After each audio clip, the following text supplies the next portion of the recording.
Canada's immigration minister has announced more newcomers will be allowed into Canada in the experience class. Foreign workers and international students already here. Total immigration limits will remain about 250,000 people annually. Proponents say giving skilled applicants more of the spaces will help solve Alberta's labor shortage. Critics say it is a narrow criteria for choosing new Canadians. Will the change help Alberta? What is the best criteria for selecting newcomers? Is special treatment for skills fair? You'll hear things you may never have considered tonight. Our panelists include Linda Ogilvie. She is former co-director of the Prairie Metropolis Centre. It conducts research on immigration and diversity. Linda is also a professor in the Faculty of Nursing at the University of Alberta. Mark Flint is a professional engineer and CEO of the Association of Professional Engineers and Geoscientists of Alberta. And Raj Sharma is an immigration lawyer with the Calgary firm Stewart Sharma Harsani. Welcome, everyone, to Alberta Primetime. Thank you for being here. Thanks very much. Let me ask you first, Linda, a few concerns for you with the changes. We're changing application preferences. Is it fair to other types of immigrants, families, older immigrants, those who don't speak English or French? Okay, I'd like to start first with saying it's a labour market policy.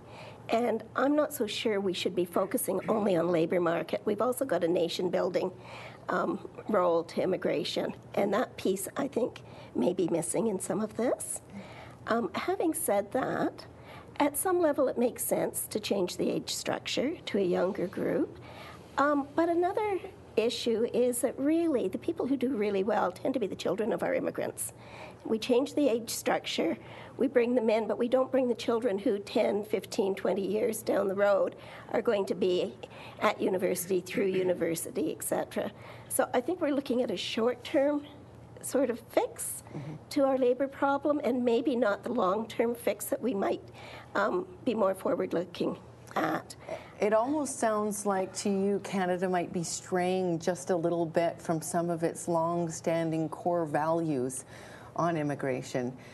Raj, are the changes fair? They will give about 3,000 more spots a year to skilled applicants instead of non-skilled, so 10,000 in total now roughly.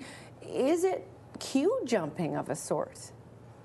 Not at all. I think that there's been perhaps a misapprehension of the Canadian experience class. The Canadian experience class simply allows people that are already here, people that have graduated from post-secondary education institution in Canada, or those that have been working here in a skilled occupation, to simply apply for permanent residency from within Canada. This is not any change to Canada's policy. Canada's always done this. Canada's always selected or tried to select the best and the brightest, and the Canadian experience class is simply a continuation of a long-standing policy with Canadian immigration. The only issue is that it doesn't go far enough. I mean, we're only talking about 10,000 applications. You know, we get 250,000 to 260,000 permanent residents per year. So if 10,000 skilled individuals become permanent residents who speak the language, either English or French, not only is there nothing wrong with it, it's to the contrary. We should be doing this much more. Mark, talk about those that it will affect, that extra 3,000, bringing us up to the 10 for next year. The skilled professionals who are already here and want to stay. How significant is this shift for them? Yeah, I think there's a couple of pieces to that answer. First of all, I think, you know, as primarily a regulator, our association wants to make sure that the people that come here are properly trained, skilled, and qualified, so that industry is enabled to do the business that they have. So I think that's the first part of the issue. The second part is for folks that are here. I think that's a wide range of case-by-case bases that we have to look at there. There's those people that have some skills. There's those people that need additional experience or educational skills, and so we have to assess those to make sure that at the end of the day, the public interest is really what we're here to look after. So for you, is this a thumbs up but not a blanket cure-all by any means? Well, I think one of the great steps forward in this particular process is that the federal government has actually asked us to work closely with them. So we are working with the federal government to try and make an academic credentialing system that is better for our professions, so that when folks come to Canada, they can get an academic credentialing one place before they come here, ideally. And then once they've got that, that will be usable in any province. So I think that will downstream take the load off some of our associations. I want to talk to you a little bit more about that as we go on, because the Canadians they serve need to be protected. We need quality, but at the same time we need speed for the professionals coming in to be accredited. A big issue. Let me back up just for a moment though, Linda. Raj said this should go even farther. More skilled immigrants should get some of those up to 260,000 spots a year. What do you think about the prospect of our immigration minister adding to this in the future years? I think there are a couple of issues for me. I think that one is the family reunification. I would hate to see that decrease because it's already in trouble. The family class has been suspended. Parents and grandparents cannot be sponsored since November of last year. And so what they're looking at now is a change in policy around that they can get visitors' visa that are extended, and issues around what do you do about health insurance if they can stay that long. So it is already suspended. I think that in itself sends a message internationally that we may not want to do. So I'm concerned about our reputation. I'm concerned about the policy in trying to recruit the international students as well. What's your take on the first bit there, Raj? Well, it's no secret that this government is a bottom line driven government. And again, like we can disagree about the component of immigration, but no other government has done what this government has done, which is look at immigrants as financial numbers. And so essentially what they want is they want younger immigrants, because those younger immigrants will be in the workforce longer. If they're in the workforce longer, that means that they'll make more money over the long term and pay more taxes.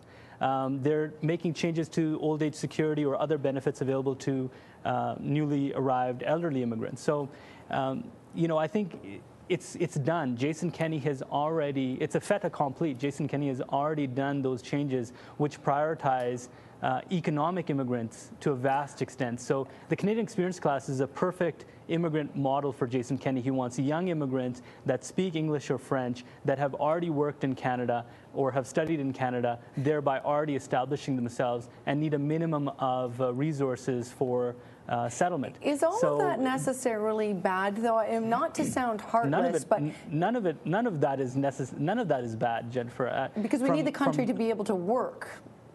We have an aging population, and our aging population expects some benefits, and who's going to pay for those benefits? But we don't have replacement population growth, so we have to rely on immigrants. Okay. So there's nothing bad with the government seeking to increase its tax base and selecting immigrants that will be successful here. Next up, we want to ask, will our new immigration preferences really help Alberta's labor shortage? Maybe a little. They won't add more candidates for those lower paying, low skilled jobs that we can't fill. Lots more for us to talk about, and we want to know what you think. Follow the contact links on albertaprimetime.com. We're back with our panel on immigration changes in a minute and a half.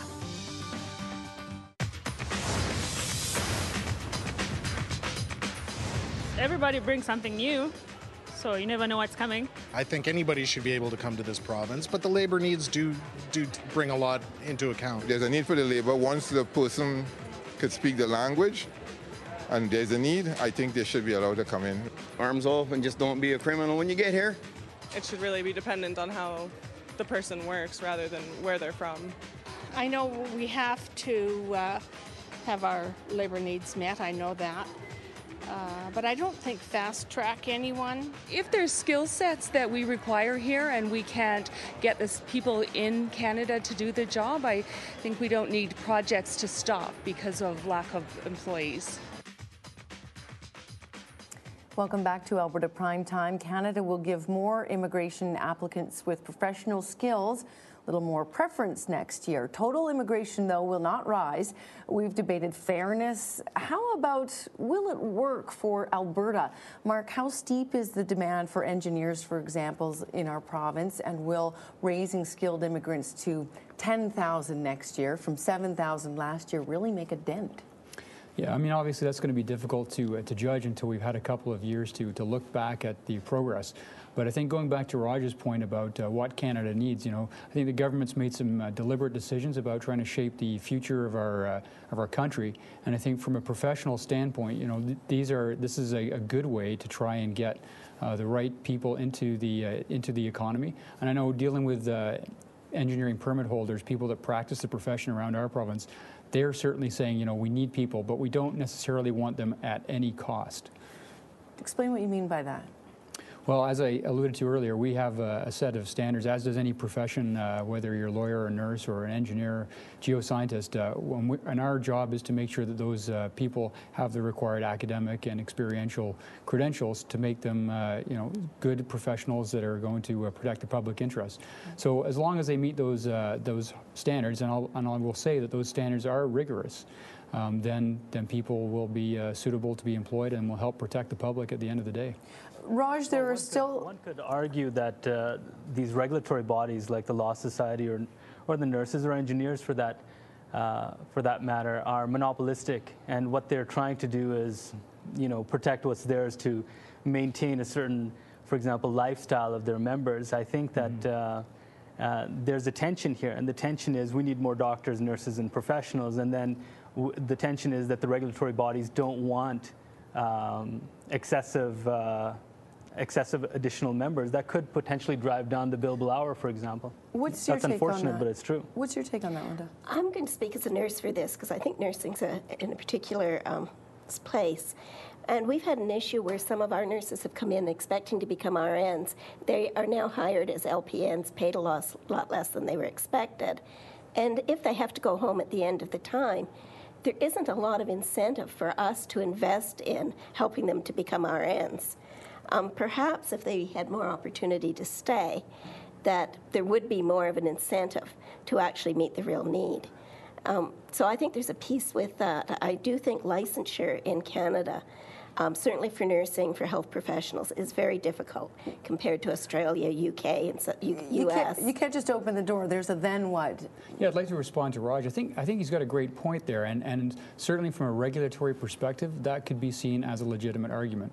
But I would say, speaking for a Pega's case, we have actually hired somebody to cater specifically to the needs of those new Canadians. We've also in the past sent people actually to countries such as Australia and China to actually try and facilitate people coming to the country before they even leave their home country. As in make sure you've got the right training. Correct. Jennifer, back to your first question as to whether the enhanced Canadian Experience class will make a dent in the labor needs, and the answer, of course, is no. You're talking about the Canadian Experience class over the last couple of years have averaged less than 5,000 applicants per year. They might bump it up to 10,000 for next year, but 10,000 spread across this entire country is a drop in the bucket. So the Canadian Experience class will not meet the labor needs, much less of this province, whose labor needs are in the tens of thousands. Plus what I'd like to say, Jennifer, is that let's not conflate the Canadian Experience class, which leads to permanent residency, with temporary foreign workers, people that come here specifically on the basis of an employer that are here to meet perhaps a temporary labor need. Those two things are separate, and there are ways for temporary foreign workers to become permanent residents. But the Canadian Experience class certainly is not designed to meet the labor market. That's not its function. The function of the CEC is to grant permanent residency. Will one of the functions, Linda, though, be to help people who are temporary foreign workers and maybe not facing the best situations in that role? It's possible. It really depends on who they want to keep and how many they agree to keep. I do know now that there are employers in Alberta who have people they'd like to keep beyond the 4 years and they can't. I think we've got something like 37,000 temporary foreign workers came into Alberta last year, something like 5,000 places for people to transition into permanent residency. I think we're losing good people. And well, to follow up, sorry to interrupt you, Linda, but I agree with you. And it's my opinion that there has to be a route for lower skilled people that have come here for 4 years, 5 years or more, working in Canada, establishing roots in this community, for them to become permanent residents. As it stands, the simple job title or job description can prevent a person from becoming a permanent resident in Canada, and that's very unfortunate. What about that accreditation process, Mark, is it changing fast enough to attract the skilled workers that we want? You've raised it as a problem. Will it solve itself quickly enough? Well, the credentialing process is quite rigorous, and believe it or not, and I don't have to tell the other professionals this, but we're not just alone in Alberta. So we're also tied into other professional associations in other provinces. So we work together to maintain that high standard, and so that means that when you have a change or when you propose a change, there's a degree of consultation that has to take place before we put any new measures in place. That said, like I said before, we are working with the federal government. We are working at the national level to see what we can do to say, right, if people are coming in Canada, they're interested, what can we do to facilitate their arrival here so they're ready to work? So you're not a roadblock. And so that you're not, yeah, exactly, so that we're not slowing down the process.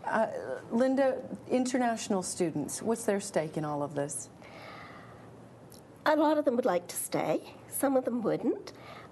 My concern, because my other hat is international development work, is I've done a lot of work in countries that are losing their health professionals. They're losing large numbers. The easier we make it for an international student to stay, the more we tend to drain people from other places where they are actually very developing needed. Countries. And where they've invested a fair amount in their education. It costs a lot of money to educate a physician or a nurse, an engineer. Those aren't cheap programs. Raj, there's also some research out there that says having those people be here, be successful, maybe send money home, maybe someday go back home themselves, is actually not as bad as some fear. Well, I don't know of any objective evidence that would indicate that by Canada taking or educating international students and them staying in Canada, that would somehow have some sort of brain drain. I mean, India has the largest population of unemployed PhDs in the world. I can assure you that if Canada were to take in several thousand of them, it would make no difference to India's situation. Thank you. I think India is different than sub-Saharan Africa. Okay. I think it's contextual.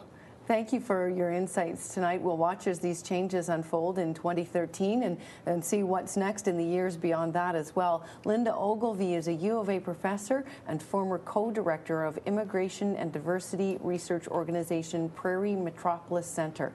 Mark Flint is a professional engineer and CEO of the Association of Professional Engineers and Geoscientists of Alberta.